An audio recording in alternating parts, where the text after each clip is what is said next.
Bagaimana menyeimbangkan antara keimanan kepada takdir dengan ikhtiar?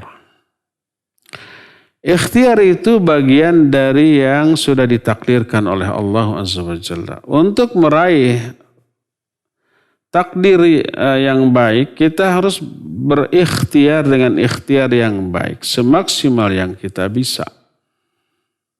Kalau umpamanya apa yang kita inginkan belum tercapai, ada dua kemungkinan. Kemungkinan yang pertama, ikhtiar kita belum maksimal, sehingga tidak memperoleh hasil yang maksimal. Yang keduanya, kalau toh sudah maksimal semua potensi yang kita miliki kita kerahkan, sudah maksimal, berarti Allah ingin menguji kita. Apa sabar apa tidak? Tapi yang jelas pahala atas ikhtiar kita itu tidak akan sia-sia. Hasil untuk ukhrawi kita sudah berhasil. Hanya untuk dunia kita yang Allah tunda. Yang itu juga mungkin merupakan ujian Allah atas diri kita. Sebagai contoh, kita sedang lapar, kita ingin kenyang. Kita nggak bisa bersandar hanya kepada takdir tanpa ikhtiar.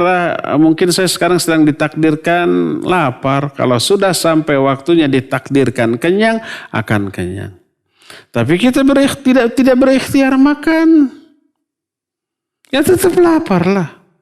Untuk meraih takdir kenyang harus ada ikhtiar, usaha yang menjadi penyebab teraihnya takdir kenyang. Apa usahanya? Ya makan.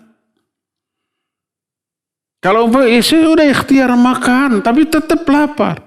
Kita tanya apa yang dimakan? Koaci. Sudah 1 kilo atau sudah 1 bungkus? 1 bungkus berapa gram? 2,5 gram? 250 gram? Udah tuh. Ya iyalah, itu ikhtiarnya salah, keliru. Kalau mau kenyang, ya jangan itu yang dimakan. Nasi dengan lauk pauknya, sepiring 2 piring baru tuh. Salah ikhtiarnya. Saya sudah tuh ikhtiar makan 1 piring. Apa yang dimakan? Semangka. Iyalah. Semangka mungkin hanya kenyang sesaat, ya enggak? Setelah beberapa menit nanti apa lagi? Lapar lagi. Karena apa? Karena yang membuat kita kenyang itu bukan nutrisi yang terkandung dalam semangka. Walaupun sepiring. Nggak ada karbohidratnya, nggak ada lemaknya, ya, nggak ada kalorinya atau kalorinya ada tapi sangat sedikit. Jadi ikhtiarnya yang salah, yang keliru. Maka coba lakukan ikhtiar lain yang sesuai dengan penjelasan yang logis dan realistis. Umpamanya kita ingin cita-cita punya anak sekian. Ya harus ikhtiar. Apa ikhtiarnya? Nikah.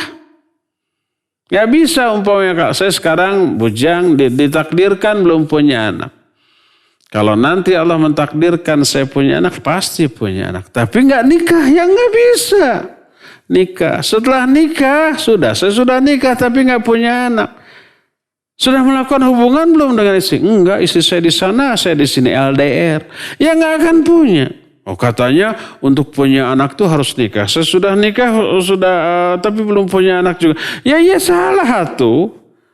LDR sih, istrinya di sana, kitanya di sini. Harus melakukan hubungan. Ternyata sudah melakukan hubungan, enggak juga. Ikhtiar coba ke dokter, pasti ada masalah. Pasti ada sesuatu, gitu ya. Setelah semua ikhtiar maksimal ternyata tidak, oh berarti memang inilah takdir Allah untuk kita sebagai ujian bagi kita. Jadi begitu yang harus kita lakukan. Kalau umpamanya kita ingin kaya raya, kita ikhtiar dengan cara apa? Usaha. Usahanya maksimal. Kalau ternyata usaha maksimal sudah, segala penjelasan para ahli ekonomi, para ahli usaha, para pengusaha yang berpengalaman dan ahli sudah memberi masukan kepada kita dan semua masukan itu sudah kita jalankan, ternyata ada hal-hal yang selalu di luar dugaan, ya. Umpamanya kita harus begini-begini, udah dilaksanakan, ternyata pandemi gitu ya. Pandemi. Itu di luar kekuasaan kita, akhirnya usaha kita bangkrut, tidak laku dan seterusnya. Itulah takdir, menguji, Allah menguji kita.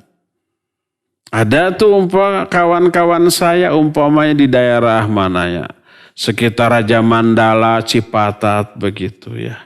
Usaha membuka warung-warung oleh-oleh, peyem. Peyem itu apa bahasa Indonesia? Tape gitu ya, terus hiasan keramik, terus umbi cilembu kayak gitu. Itu setiap akhir pekan, bus-bus banyak yang yang parkir di sana belanja, apalagi musim haji, musim umroh yang ngantar, hajinya seorang, yang ngantarnya kan 3 bisnya. Pas berangkat, pas pulang pasti parkir dulu di sana, belanja dulu segala macam untuk oleh-oleh. Wah, dalam sepekan itu bisa tontonan peyem yang terjual. Akhirnya apa? Usaha mau ke sana tuh, pinjem modal, bangun di sana, pinjam dulu barang-barang untuk dijual. Sudah membangun, sudah barang-barang sudah ada, ternyata nggak ada lagi bus dan mobil yang lewat sana. Kenapa? Karena ada tol Cipularang. Dulu belum ada tol Cipularang. Jadi bus dan mobil-mobil pribadi banyak yang ke Jakarta tidak lewat ke sana lagi, bangkrut. Itu takdir Allah SWT. Di luar perhitungan kita, di luar prediksi kita. Untuk menguji kita sabar apa tidak. Atau mungkin sekaligus azab bagi kita atas dosa-dosa masa lalu kita. Ya sudah, ujiannya kita terima, ridha kepada ketetapan Allah, taubat dari kesalahan. Mungkin nanti Allah akan membuka pintu rezeki melalui jalur lain. Jadi begitulah kaitan antara ikhtiar dengan takdir. Wallahu a'lam.